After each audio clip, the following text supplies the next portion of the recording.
Anatomy and physiology.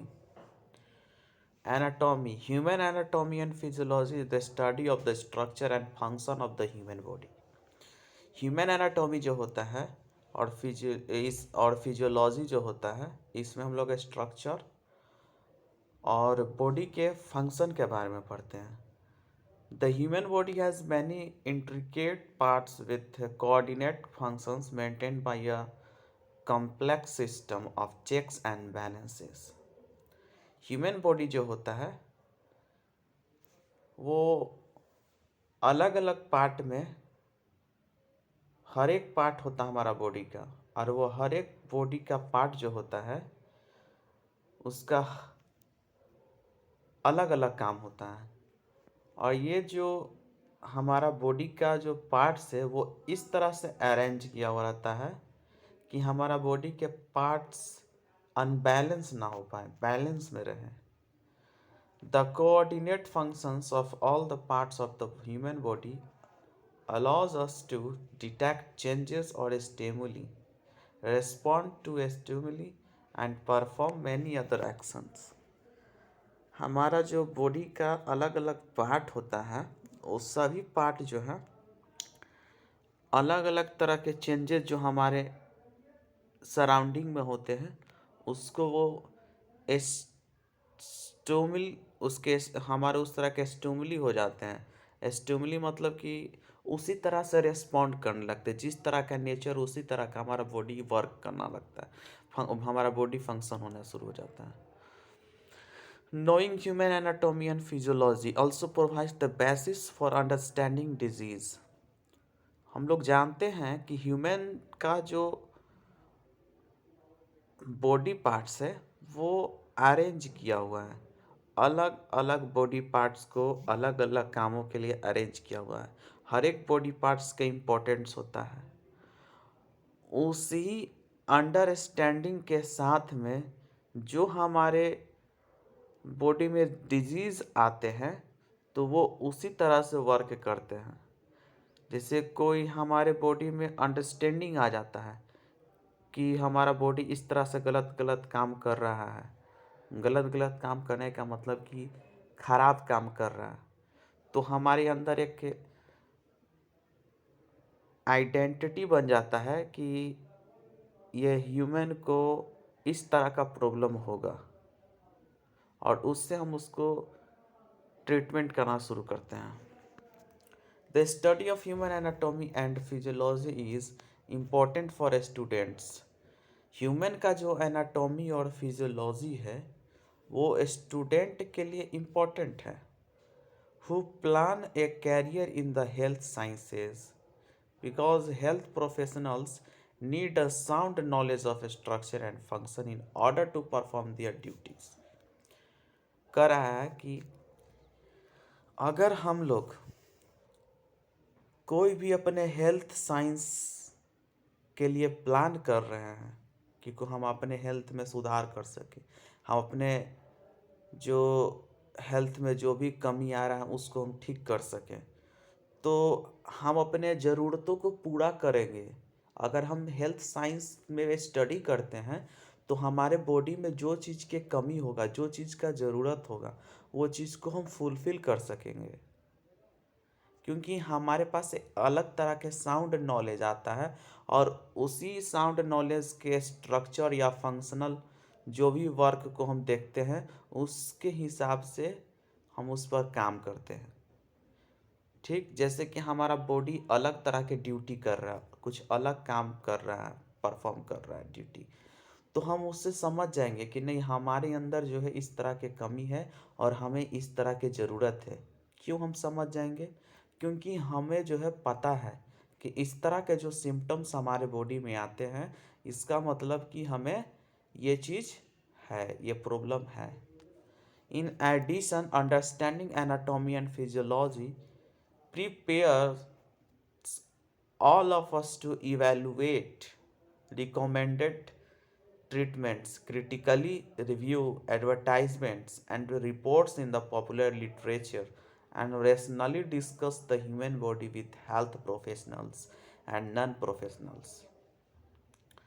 कह रहा है कि हमारे जो एनाटॉमी है या हमारा जो फिजियोलॉजी है, उसमें हमें अंडरस्टैंडिंग आना शुरू हो जाएगा। क्यों? क्योंकि हमें पता चल जाएगा कि हमें किस तरह के डाउट है, और उसी डाउट के हिसाब से हम लोग उस तरह के प्रिपेयर करेंगे चीज़ को, जिससे हम वो डाउट को इवैल्यूएट कर सके, हटा सके उसको यहाँ से, और उस तरह का ट्रीटमेंट देकर हम उसको ठीक कर सके। क्रिटिकली रिव्यू हमारा अच्छा हो जाए, हमारा रिपोर्ट्स जो है वो भी ठीक आए, हमारा जो भी चीज़ तकलीफ़ हो हम उसको सुधार सकें। तो हेल्थ प्रोफेशनल के साथ जुड़े होने से हमें बहुत सारे फ़ायदे होते हैं।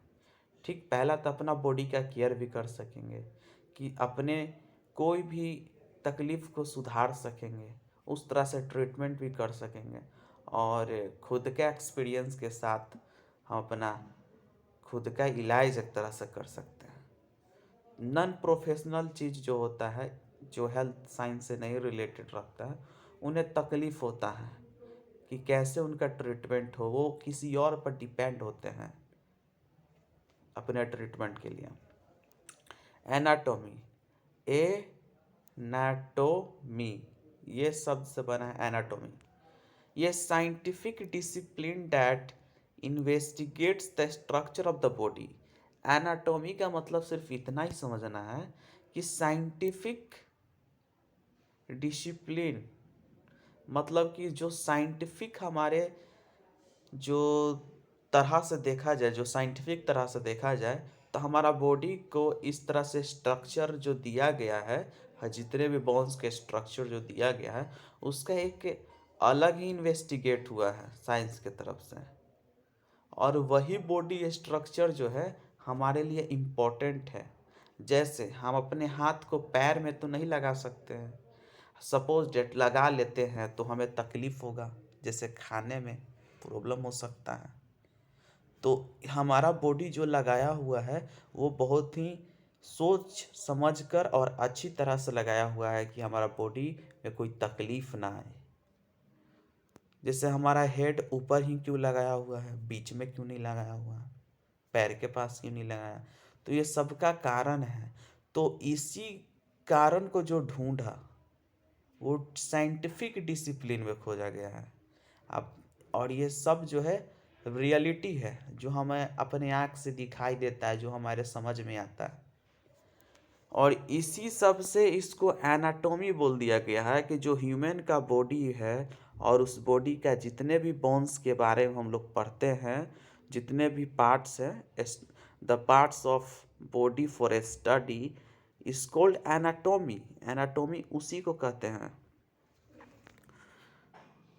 Anatomy Anatomy covers a wide range of studies, including the structure of the body's part and their microscopic organization and the process by which they develop. In addition, कह रहा है कि एनाटॉमी जो होते हैं हमारे जितने भी वाइड रेंजेस स्टडी होते हैं वो सब में एनाटॉमी आता है। एनाटॉमी इसलिए ज़रूरी है क्योंकि हम बॉडी पार्ट्स की स्ट्रक्चर के बारे में जानते हैं, और बॉडी पार्ट्स के स्ट्रक्चर के बारे में जो हम पढ़ते हैं उसी को बोला जाता है एनाटॉमी। माइक्रोस्कोपिक ऑर्गेनाइजेशन, माइक्रोस्कोपिक अगर ऑर्गेनाइजेशन की बात की जाए तो ये एक प्रोसेस होता है जिससे हम लोग छोटे छोटे छोटे जीव जंतुओं को देखते हैं उस प्रोसेस से, और देखकर हम लोग बता सकते हैं कि वो कैसे डेवलप हो रहे हैं, उनको क्या मतलब कि कैसे हटाया जाए, कैसे क्या किया जाए। उसी तरह से हमारे बॉडी में भी होना चाहिए, हम लोगों को भी उस तरह से ट्रीट मिलना चाहिए। In addition anatomy examines the relationship between the structure of a body parts and its function. Anatomy जो होता है इसमें हम लोग एग्जामिन करते हैं, ये चीज़ को देखते हैं कि हमारा रिलेशनशिप जो है बॉडी पार्ट्स का और उसके फंक्शंस का वो अच्छा है कि नहीं है, उसका स्ट्रक्चर अच्छा है कि नहीं, वो चीज़ को देखते हैं। Just as the pounding nails, हमारा जो नाखून ये सब जो है वो सबको जैसे देख लीजिए, उस वो भी एक हमारा बॉडी पार्ट्स का स्ट्रक्चर ही है। The structure of body parts allows them to perform a specific function effectively. हमारा जो बॉडी पार्ट्स है, जहाँ पर भी जो बॉडी पार्ट्स लगाया हुआ है, वो सबका एक स्पेसिफिक फंक्शन परफॉर्म करता है। ऐसे ही नहीं कोई बॉडी पार्ट्स कहीं भी लगा दिया गया है। ये सब कारण है और इसी कारण से बॉडी पार्ट्स को वहाँ पर इफेक्टिवली परफॉर्म्स स्पेसिफिक फंक्शंस के लिए सिर्फ लगाया गया है। जैसे हमें कोई किसी से प्रोटेक्ट करना है तो हम अपने हैंड के यूज कर सके, पैर का यूज कर सके, और उससे हम अपने बाकी सब बॉडी को बचा सकें, और हमें जो है कुछ और भी अलग अलग तरह के जो भी प्रॉब्लम है उससे फेस कर सके। For example, bones can provide strength and support. जैसे कि एग्जाम्पल के लिए हमको बता रहे हैं कि बोन जो होता है हमारे शरीर में, वो स्ट्रेंथ देता है, बल देता है, सपोर्ट देता है कोई मसल्स को। Bone cells secretes a hard mineralised substance. Bone में ऐसे नहीं खोखला नहीं होता बोन। बोन के अंदर बहुत सारा चीज़ होता है और वहीं से जो खून बनता है, वहीं से सब चीज़ होता है। बोन को नॉर्मली नहीं देखा जाए, बोन के अंदर बहुत सारे ऐसे केमिकल होते हैं, फॉस्फेट होते हैं, कैल्शियम होते हैं, बहुत सारे चीज़ होते हैं, और वो हमारे अंदर स्ट्रेंथ देते हैं और सपोर्ट देते हैं। हमारा बॉडी पार्ट्स जो मसल्स है, ऐसी नहीं वहाँ पर वो सपोर्ट बना हुआ है। Understanding the relationship between structure and function make its easier to understand and appreciate anatomy. आप इस तरह से सोचिए, इस स्ट्रक्चर और फंक्शन दोनों के बीच में क्या ऐसा चीज़ है, और सोचिएगा तो आपको एक अलग तरह से आप अप्रिशिएट होइएगा। आपको एक अलग तरह से आपको खुशी मिलेगा ये सोचकर कि एनाटॉमी क्या चीज़ है। Two basic approaches to the study of anatomy are systemic anatomy and regional anatomy. Systemic anatomy is the study of the body by systems. देखिए, दो बेसिक हमारे स्टडी होते हैं एनाटॉमी में, और वो कौन होता है? Systemic anatomy, regional anatomy. दो तरह के एनाटॉमी होते हैं, सिस्टेमिक एनाटॉमी और रीजनल एनाटॉमी। सिस्टेमिक एनाटॉमी उसको बोलते हैं जिसमें हम लोग बॉडी जो है सिस्टम से, जो हमारा बॉडी सिस्टम से, उसके बारे में जो पढ़ते हैं, जैसे कि cardiovascular, nervous, skeletal, muscular system. ये सब सिस्टम है, हमारे बॉडी के सिस्टम हैं, इसलिए इसको सिस्टेमिक एनाटॉमी बोलते हैं हम लोग। अब देखिए, it is the approach taken in this and most introductory text book. ये तो ऐसे ही है, इसको हटा दीजिए। रीजनल एनाटॉमी समझिए। रीजनल एनाटॉमी जो होता है is the study of the organisation of the body by areas. इसमें हम लोग पढ़ते हैं कि जो हमारा स्टडी होता है इसमें, तो स्टडी होता है कि बॉडी के ऑर्गेनाइजेशन का स्टडी होता है इसमें, कि हमारा बॉडी का जो ऑर्गन्स हैं, जो भी कोई चीज़ है, वो किस एरिया में है, इसको बोला जाता है रीजनल एनाटॉमी। और उसको बोला जाता है सिस्टेमिक एनाटॉमी, क्योंकि उसमें सिस्टम के बारे में पढ़ते हैं, जैसे nervous system, skeletal system, muscular system, cardiovascular system, ये सब सिस्टम है। रीजनल एनाटॉमी जो है स्टडी होता है, इसमें बॉडी के किस एरियाज में कौन से पार्ट जो हैं प्रेजेंट है। Within each systems are studied simultaneously. This is the approach taken in most medical and dental schools. अब हेड के बारे में, एब्डोमेन, आर्म्स, ये सभी हमारे सिस्टम हैं, और ये सब के बारे में हम अच्छी तरह से पढ़ते हैं। कहाँ पर? कोई मेडिकल या डेंटल स्कूल में।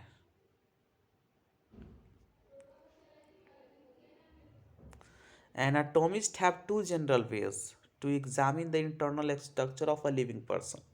एनाटोमिस्ट जो है, दो जनरल तरीके होते हैं जिससे हम लोग पता कर सकते हैं कि हमारे इंटरनल स्ट्रक्चर जो है कोई भी लिविंग पर्सन का, कोई भी आदमी का, वो कैसा है उसके बारे में। जैसे सरफेस एनाटोमी, एनाटोमिकल इमेजिंग, ठीक। अब देखिए, surface anatomy is the study of external features. such as bony projection, which serve as landmarks for locating deeper structures. Surface anatomy जो होता है ये स्टडी होता है एक्सटर्नल फीचर्स का। मतलब कि एनाटॉमिस्ट दो तरह के जनरल वे होते हैं, एक सरफेस एनाटॉमी और दूसरा एनाटॉमिकल इमेजिंग। तो सरफेस एनाटॉमी जो होते हैं ना उसमें हम लोग एक्सटर्नल फीचर्स देखते हैं, हमारे बॉडी के बाहर में जो भी फीचर्स हो रहे हैं, जो भी प्रोजेक्शन बने हुए, जो भी स्ट्रक्चर बने हैं बॉडी पार्ट्स का, उसके बारे में जो स्ट्रक्चर हम लोग पढ़ते हैं, जो हमारे बॉडी के अगल बगल में जो चिन्ह लगाया गया है, कौन सा बॉडी पार्ट्स डीपर लोकेटिंग है, कैसा उसका स्ट्रक्चर है, वो हमारा बाहरी में जो भी जैसा जो दिखाई दे रहा है वो सब जो है हमारा सरफेस एनाटॉमी हो गया। अब एनाटॉमिकल इमेजिंग क्या होता है समझिए। एनाटॉमिकल इमेजिंग जो होता है involves the use of x-rays, ultrasound, magnetic resonance imaging, जिसको एमआरआई करवाना हम बोलते हैं, and other technologies to create pictures of internal structures. Anatomical imaging का मतलब होता है कि हमारे बॉडी के अंदर में का जो पार्ट्स है वो तो आँख से दिखाई देगा नहीं, सिंपल सी बात है। वो तो है एमआरआई करवाने पर दिखाई देगा, एक्सरे करवाने पर दिखाई देगा, अल्ट्रासाउंड करवाने पर दिखाई देगा। तो उससे हम लोग अपने बॉडी के अंदर वाले जो बोन्स, ये जो भी कोई चीज़ है उसके बारे में पढ़ाई करते हैं, उसको बोलते हैं हम लोग एनाटॉमिकल इमेजिंग। इमेज मतलब क्या होता है, पिक्चर होता है ना, तो वही अंदर का जो हम लोग पिक्चर जो निकालते हैं देखते हैं उसको बोलते हैं एनाटॉमिकल इमेजिंग। और बाहर का जो है सरफेस एनाटॉमी बोलते हैं। अब देखिए करेक्ट ही and other technologies to create pictures of external structure. दूसरा टेक्नोलॉजी देखा जाए तो उसमें हम लोग जो है इंटरनल स्ट्रक्चर के बारे में अलग अलग तरह के टेक्नोलॉजी से हम लोग देखते हैं। Both surface anatomy and anatomical imaging provides important information for diagnosis disease। अब देखिए दोनों हमारे लिए ज़रूरी हैं, दोनों ही इंपॉर्टेंट इन्फॉर्मेशन देते हैं डायग्नोसिस करने के लिए, कोई डिजीज़ के बारे में डायग्नोसिस करने के लिए, उसको किस तरह का डिजीज़ है, कैसा है, क्यों है, ये सब चीज़ के बारे में जानने के लिए। क्योंकि देखिए हमारे बॉडी के अंदर में के जानने के लिए हेल्प करवाता है एनाटॉमिकल इमेजिंग, और बाहर में के हेल्प करवाता है कौन सा, सरफेस एनाटॉमी। तो उम्मीद है कि आपको ये समझ में आ गया होगा। अब फिजियोलॉजी क्या होता है हम इस पर ध्यान देंगे, ठीक। फिजियोलॉजी देखिए देखिए यहाँ पर फिजियोलॉजी, फिजियोलॉजी, इसको ये बोला जाता है इस तरह से, ठीक, इसलिए यहाँ पर लिखा हुआ। फिजियोलॉजी का मतलब सिंपल समझिए कि the study of nature is the scientific discipline that deals with the processes और फंक्शंस ऑफ लिविंग थिंग्स। देखिए जो हम लोग स्टडी करते हैं साइंटिफिक डिसिप्लिन में कोई भी चीज़ के प्रोसेस के बारे में, फंक्शंस के बारे में, कोई लिविंग थिंग्स के, जैसे हमारे नेचर में जो साइंटिफिक डिसिप्लिन का स्टडी किया जा रहा हो, जिसमें लिविंग थिंग्स का बात किया जा रहा हो कि वो कैसे कौन से प्रोसेस में काम किया, तो वो हमारा फिजियोलॉजी रहता है, उसी को फिजियोलॉजी बोलते हैं। सिंपल सी बात है, the study of nature is scientific discipline. जो हमारा स्टडी होगा हमारे नेचर में वो साइंटिफिक डिसिप्लिन में होता है, ठीक। और उसमें हम लोग क्या पढ़ते हैं, प्रोसेस और फंक्शंस ऑफ लिविंग थिंग्स। जैसे कोई प्रोसेस कोई लिविंग थिंग्स कर रहा है, ठीक, तो वो प्रोसेस कर रहा है तो वो फिजियोलॉजी कहेंगे। वो जो ह्यूमन द्वारा जो प्रोसेस या फंक्शन किया जा रहा है, जो कोई काम किया जा रहा है या कोई प्रोसेस किया जा रहा है, जो आदमी कर रहा है, उसको फिजियोलॉजी में हम लोग पढ़ते हैं। It is important in physiology to recognise structures and dynamic rather than fixed and unchanging. कह रहा कि ये हमारे लिए इम्पोर्टेंट होता है फिजियोलॉजी में कोई भी स्ट्रक्चर को पहचानने के लिए, क्योंकि उसमें एक फिक्स्ड हमको पता चल जाता है, उसमें कोई ऐसा चेंजिंग नहीं होता है और जिससे हम पहचान सकते हैं। The major goal of physiology are one. First सुनिए क्या है, पहला जो मेजर गोल है फिजियोलॉजी का, ये क्या है, पहला क्या है सुनिए, understand the predict the body responses to stimuli. पहला हमारा यही मेजर रोल है, यही मेजर गोल है फिजियोलॉजी का, कि हमारा बॉडी जो है स्टिमुली, हमारा बॉडी के जो स्टिमुली रिस्पॉन्सेस क्या आ रहा है। जैसे हम कोई गर्म चीज़ तवा को छू रहे हैं तो हम उसका जैसे ही छुएंगे तो जो रिस्पॉन्स आएगा वो रिस्पॉन्स हमारा क्या हो जाएगा, फिजियोलॉजी। मतलब हमारा बॉडी काम कर रहा है कि नहीं कर रहा है, हमारा ब्रेन वर्क कर रहा है कि नहीं कर रहा है, इस तरह का जो चीज़ होता है ये फिजियोलॉजी में होता है। सेकेंड सेकेंड समझिए, to understand how the body maintain condition within a narrow range of values in the presence of continually changing internal and external environment. मतलब कि कैसे हमारा बॉडी मेंटेन करता है एक नैरो चेंज लाकर, नैरो रेंज में, जो लगातार हमारे बॉडी में इंटरनली चेंज हो रहा है, एक्सटर्नली चेंज हो रहा है। तो हमारे बॉडी में इंटरनली एक्सटर्नली दोनों जो चेंजिंग हो, दोनों में वो सर्वाइव कर जाए, दोनों को मेंटेन कर दे, तो वो फिजियोलॉजी फिजियोलॉजी में वो आता है। Human physiology is the study of a specific organism the human.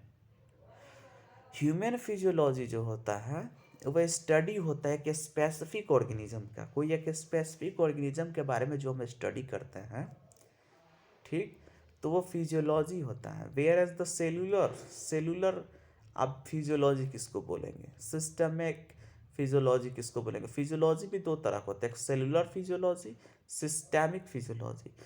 Cellular physiology that means the cellular है, वो सेल का वो काम करेगा, जो भी सेल में हमारे अंदर प्रॉब्लम होगा वो सब चीज़ को ठीक करेगा, ठीक है। और सिस्टेमिक फिजियोलॉजी जो होता है वो भी हमारे जो सिस्टम में का जो भी प्रॉब्लम है उसको वो देखेगा। एक तरह से ये सब डिविजनल है, स्पेसिफिक ऑर्गेनाइजेशन लेवल जो है इसका एक सब डिवीजन है, मतलब बटा हुआ है अलग अलग। तो that is enough for the day. फिर मिलेंगे नेक्स्ट क्लास में। बाय बाय, जय हिंद दोस्तों, टेक केयर।